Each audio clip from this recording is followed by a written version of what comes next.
Want a flat tummy but no gym access? No worries. This daily 5-minute routine can help you burn belly fat and tone your abs using zero equipment. Let's jump in. First, plank hold, 30 seconds. Keep your body in a straight line, engage your core, and breathe deeply. This move activates the entire abdominal wall. Next, bicycle crunches, 20 reps. Lie flat, hands behind your head, and twist as you bring opposite elbow to knee. It's great for your obliques and lower abs. Now, leg raises, 15 reps. Lie on your back, lift legs to a 90-degree angle, and slowly lower them. This is killer for lower belly fat. Then comes the flutter kicks, 30 seconds. Keep your core tight and move your legs like you're swimming.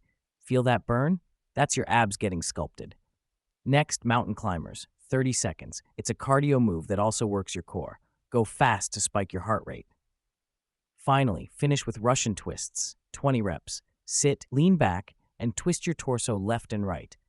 Bonus points if you use a water bottle for added resistance. Do this routine every day and combine it with clean eating, proper hydration, and good sleep. In just 2 to 3 weeks, you'll notice a flatter, stronger, more defined midsection. No crunch machines needed. Subscribe for more home workouts that actually work, and let your abs thank you later.